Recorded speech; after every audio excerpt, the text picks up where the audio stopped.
Saudara-saudara, ada beberapa hal yang membuat kita semakin hari semakin kuat dan bukan semakin hari semakin lemah. Saya pelajari minimal ada 3 hal.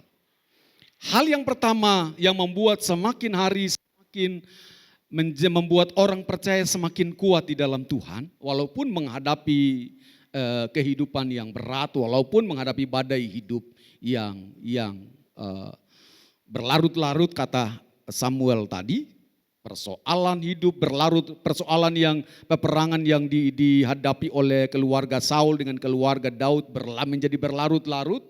Terkadang kan kita hadapi persoalan hidup begitu ya, kok ini masalah kok nggak habis-habis, nggak selesai-selesai, kapan beresnya, kapan selesainya, kan begitu. Tetapi sekali lagi orang percaya walaupun berlarut-larut tetapi orang percaya menjadi semakin kuat. Amin. Menjadi semakin kuat. Nah, bagaimana supaya kita menjadi semakin kuat di dalam Tuhan? Yang pertama adalah kita sebagai orang yang percaya kepada Tuhan harus belajar dan ingat kebaikan Tuhan di masa lalu. Katakan amin. Saya pelajari ternyata saudara-saudara, Daud juga pernah putus asa kan? Alkitab tadi bilang keluarga Daud makin hari makin kuat. Bukan berarti Daud tidak pernah mengalami masalah, bukan. Bukan berarti Daud tidak pernah mengalami air mata yang tumpah, bukan. Daud pada mengalami masalah. Daud pernah mengalami putus asa. Tetapi rahasianya begini saudara-saudara.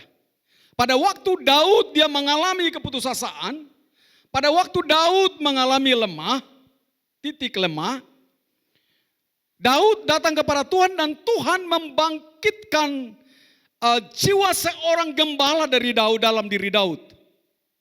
Wah, luar biasa. Jadi ingat pertolongan Tuhan pada masa lalu yang pernah kita alami dalam hidup kita. Itu yang pertama.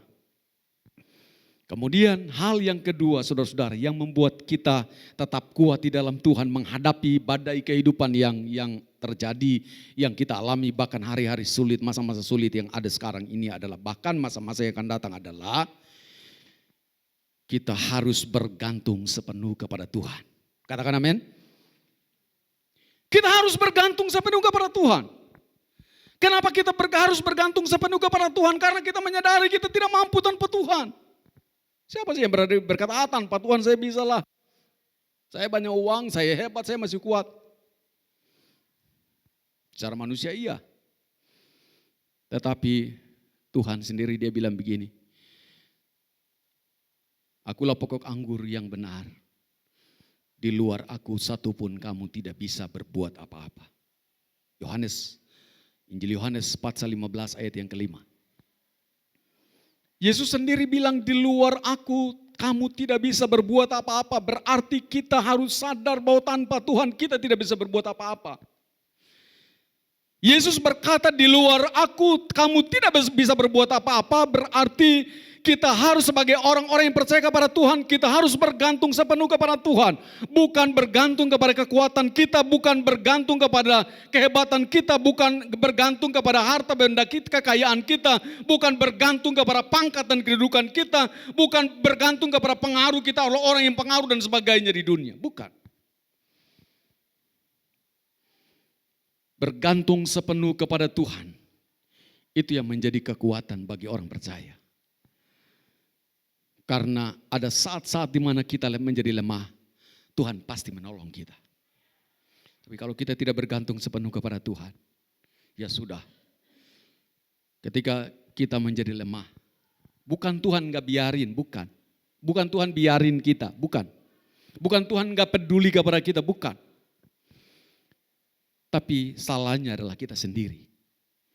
Ada banyak orang percaya kepada Tuhan yang mempersalahkan Tuhan ketika masa alat berlarut-larut, tidak selesai-selesai, persoalan hidup tidak selesai-selesai, lalu kemudian mereka muncul argumentasi dan sebagainya, yang berkata, Tuhan, kenapa Tuhan meninggalkan saya? Kok saya sudah setia beribadah kepada Tuhan, saya sudah kasih perpuluhan setiap bulan, saya sudah melayani Tuhan, tapi kenapa hidup saya seperti ini?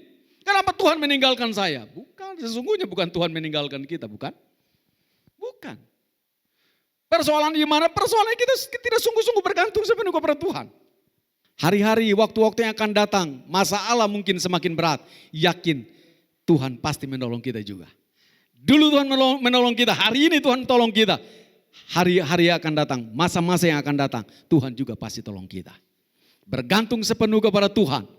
Tuhan tidak akan pernah melepaskan tangannya, genggaman tangannya dari kita. Dia tetap menyertai kita dan dia tetap menolong kita tepat pada waktunya. Dan berjalan dalam kebenarannya Tuhan. Maka kita pasti selalu aman, selalu nyaman. Ya kan? Selalu kuat di dalam Tuhan. Masalah apapun boleh datang, silakan. Tapi orang-orang yang percaya kepada Tuhan, orang-orang yang selalu dekat dengan Tuhan, orang-orang yang selalu bergantung sepenuh kepada Tuhan, dia selalu tersenyum, sukacita, karena dia selalu bersama-sama dengan Tuhan. Haleluya. Inilah firman Tuhan yang saya bagikan kepada Bapak Ibu Saudara-saudara jemaat Tuhan yang ada di tempat ini. Kiranya sebagai orang-orang yang percaya kepada Tuhan, doa saya supaya kita tetap kuat di dalam Tuhan. Amin. Haleluya. Masalah apapun boleh datang, terjadi dalam hidup kita. Jangan pernah takut.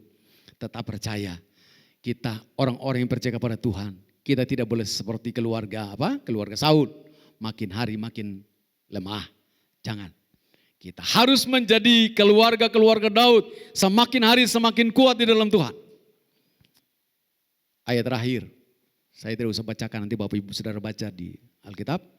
Roma pasal 12 ayat 11. Ayat itu berkata, biarlah rohmu bernyala-nyala dan layanilah Tuhan. Wow, luar biasa. Pada waktu Tuhan memberikan kekuatan kepada kita, maka roh kita bangkit dan berkata, Tuhan, aku percaya rohmu ada dalam hidupku. Roh yang ada dalamku lebih besar dari segala roh yang ada dalam dunia. Dan itu akan membuat aku menjadi pemenang dan bahkan lebih dari pemenang.